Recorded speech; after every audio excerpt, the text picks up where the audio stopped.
बिस्मिल्लाहिर्रहमानिर्रहीम, अस्सलाम वालेकुम, आदाब नाजरीन, आपका खैर मकदम है the question of India the golden express में। नाजरीन, हमारे साथ जो शख्सियत जुड़ चुके हैं वो अशोक भट्ट, डिस्ट्रिक्ट प्रेसिडेंट श्रीनगर के। सर, मुद्दा मकसद रहेगा इलेक्शन का, आपकी तैयारी क्या है, कॉन्स्टिट्यूंसी आपकी कौन आती है, वो हमें अशोक भट्ट जी बताएंगे। देखिए, हमारा जो अभी इलेक्शन जो पार्लियामेंट इलेक्शन होगा, पहले मैं बता दूंगा कि पूरे हिंदुस्तान में हम इस बार 400 पार करेंगे, जो कि सब जगहों से जो अभी पता चल रहा है कि हर जगह, हर स्टेट में जो पता चल रहा है कि मोदी साहब की जो कि लहर है, तो 400 से ज़्यादा हमारी सीटें पूरे हिंदुस्तान में आएंगी। उसमें कश्मीर भी, जम्मू कश्मीर भी इन्वॉल्व है। जम्मू कश्मीर से भी हमारी 5 सीटें हैं, तो हम 5 के 5 सीटों पर यहाँ पर जीत हासिल करेंगे। दूसरी बात, देखिए, हमने यहाँ पर क्या है कि यहाँ पर अभी जो कि मैं तो श्रीनगर की बात करूँगा। श्रीनगर में हमने हर कॉन्स्टिट्यूंसी में, हर एरिया में, हर बूथ पर लोगों को, अपनी वर्कर्स, जितने भी हमारे वर्कर्स हैं, लीडर्स हैं, वो जा रहे हैं और वहाँ पर प्रचार कर रहे हैं, और वहाँ पर हमारी जितनी भी स्कीम्स हैं उनको लोगों तक पहुँचा रहे हैं। लोग खुश हैं, लोग चाहते हैं कि यहाँ कश्मीर में चेंज हो। यहाँ पर हमने अभी डाउनटाउन हम जब जाते हैं या कहीं पर भी हम जाते हैं, तो हम पूछते हैं लोगों को कि आपका पार्लियामेंट मेंबर कौन है इस वक्त। तो शायद ही किसी को पता है कि यहाँ पर फारूक अब्दुल्ला साहब, डॉक्टर फारूक अब्दुल्ला साहब पार्लियामेंट मेंबर हैं, क्योंकि वो कहीं जाता नहीं और बुज़ुर्ग भी हुआ है।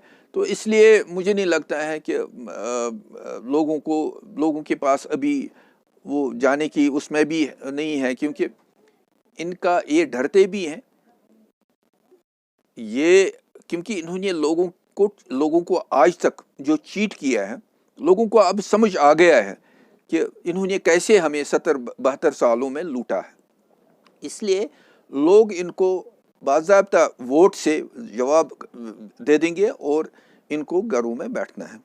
भारतीय जनता पार्टी का क्या है कि भारतीय जनता पार्टी ग्राउंड पर है, हर एरिया में है, हर वार्ड में है, हर बूथ पर काम कर रहे हैं। इसलिए जो कि आगे वाला हमारा ये होगा, आप देख लेंगे कि यहाँ पर कैसे हम जीत लेंगे ये 5 के 5 सीटें। अशोक भट्ट जी का कॉन्स्टिट्यूंसी कौन सी आती है, ये आवाम जानना चाहते हैं। नहीं, मेरा देखिए, अब मेरी कॉन्स्टिट्यूंसी जो है अबाकदुल है, तो वो दूसरी बात है। आपको लगता है आप सीट निकालोगे वहां से? नहीं, वो तो असेंबली जब होगी, तो असेंबली जब होगी तब हम जीतेंगे। हम तो बोल रहे हैं कि यहाँ पर 47 सीट्स है, 47 सीट्स हम ये कोशिश करेंगे कि हम 47 के 47 सीटें जीतें। देखिए, कहीं देखिए, हमारे कहीं पर हो सकता है कमज़ोरी भी हो, मगर मुझे नहीं लगता है कि अब वक्त चेंज हुआ है। अब आम इंसान को अगर आप बताएंगे, वो खुश है भारतीय जनता पार्टी से और भारतीय जनता पार्टी के स्कीमों से। देखिए, मैं एक चीज़ बता दूंगा, यहाँ आयुष्मान कार्ड, मतलब ऐसे जो कि गोल्डन कार्ड यहाँ पर बोलते हैं, अब हर घर में गोल्डन कार्ड पहुँचा है। जनाब, यहाँ मैं रोकना चाहता हूँ जनाब, ये तो एक हक है हमारा। सर, आपकी सरकार हमें मिन्नत नहीं रखती है, वो हमें गोल्डन कार्ड दे रही है, ऐसी फैसिलिटी दे रही है, ये तो हमारा हक भी है जनाब। नहीं, देखिए, हक तो मैं मानता हूँ। आज तक किसने दिया था ये हक? आज तक तो किसी ने नहीं दिया। ये तो मोदी सरकार ही है जिन्होंने लोगों की ख्वाहिशें जो है, लोगों की जो जिसके लिए हकदार है, वो उसमें मोदी सरकार ने तो ये चीज़ किया। पहले सरकारों ने क्यों नहीं किया था? देखिए, मैं एक चीज़ बताऊं, कांग्रेस ने हमेशा एक ड्यूअल पॉलिसी करते थे, ये खानदानी राज चलता था। यहाँ पर भी ऐसे ही, यहाँ पर भी जो नेशनल कॉन्फ्रेंस है या पीडीपी है, खानदानी राज है। ये अपने बच्चों के लिए इन्होंने हुकूमतें की हैं और अपने बच्चों को आगे करने के लिए उन्होंने हुकूमत की है।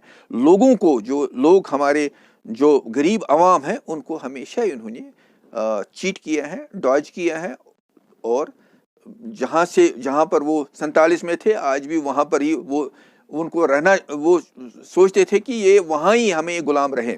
लेकिन अब लोग समझदार हैं, लोग बड़ा विटी हैं, पढ़े लिखे हैं, अब पढ़ाई भी सब पढ़ते हैं, बच्चे पढ़ते हैं, तो लोगों को पता है कि अब क्या करना है, कैसे करना है।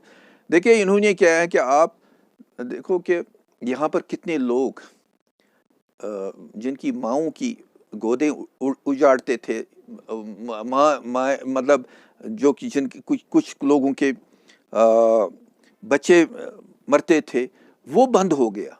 वो ऐसा जैसे वहाँ पर हर बार कोई न कभी किसी को सुनते थे पैलेट आ गया, किसी को कुछ आ गया। यहाँ पर मुफ्ती सरकार और महबूबा इसको नेशनल कॉन्फ्रेंस को, इनको क्या होता था, इनको कंपटीशन होता था। ये बोलते थे, फारूक साहब बोलता था या उमर साहब बोलता था कि मुफ्ती साहब के दौर में इतने लोग मर गए, और महबूबा जी या मुफ्ती मोहम्मद सईद वो क्या बोलते थे, फारूक अब्दुल्ला के टाइम में इतने लोग मर गए। इनका वही कंपटीशन हुआ करता था। तो ऐसा नहीं है। हमारे इस जो मोदी सरकार का दौर है, ये ऐसा दौर है, ये सुनहरी दौर है। इसमें ऐसा नहीं हुआ। इसमें सिर्फ हमने यही किया है कि जितने भी स्कीम्स हैं वो लोगों तक पहुँचे और लोग आबाद रहें और लोग अच्छी तरह से अपनी ज़िंदगी अच्छी तरह से निकाले। आखिर में आपके सवाल, जब अशोक भट्ट ने अपनी कॉन्स्टिट्यूएंसी के लिए क्या किया? देखिए आप ये चीज़ आप लोगों से आप पूछ सकते हैं, ठीक है, ये चीज़ आप लोगों, क्योंकि मैं अगर बोलूं तो फिर वो हो गई, फिर मैं अपनी खुद ही तारीफ कर रहा हूँ। ये आप लोगों से पूछिए कि कश्मीर में, मैं तो ये नहीं बोल रहा हूँ, आप उनको बोलिए कि अशोक भट्ट ने कश्मीर में क्या किया है और कश्मीरी लोगों आवाम के लिए क्या किया है। और देखिए मेरा एक ये है कि मैं सुबह निकलता हूँ, शाम को 9-10 बजे मैं घर पहुँच जाता हूँ, क्योंकि मैं चाहे गवर्नमेंट दफ्तर हो चाहे कहीं पर भी हो, लोगों की जितनी भी समस्या है उनका अजाला करने के लिए हम आए हैं, हम निकले हैं। हम ट्राई करते हैं कि लोग इन परेशानियों से, जो परेशानियां पुरानी सरकारों ने दी हैं, उनसे हमें इनको निकालना है। यही हमारा ख्वाब भी है और इसीलिए हमें यहाँ पर जिम्मेवारी भी दी है। इलेक्शन के हवाले से मैसेज एक बताइए आवाम तक। इलेक्शंस के हवाले से मैं यही मैसेज देना चाहूँगा कि आप लोगों ने आज तक इन लोगों को आजमाया है, अब एक बार भारतीय जनता पार्टी को आजमाइए और भारतीय जनता पार्टी को कामयाब बनाइए और भारतीय जनता पार्टी को वोट दे दीजिए, और आप देखेंगे कि कश्मीर का कहाँ पर पहुँच जाएगा, कश्मीर की तरक्की कितनी होगी और कैसा खुशहाल कश्मीर होगा। चलिए, शुक्रिया हमारे साथ जुड़ने के लिए। ये थे अशोक भट्ट, जो कि डिस्ट्रिक्ट प्रेसिडेंट श्रीनगर भाजपा की तरफ से। दीजिए इजाज़त, में साथ भी खुश हूँ the question of India the golden express की तरफ से।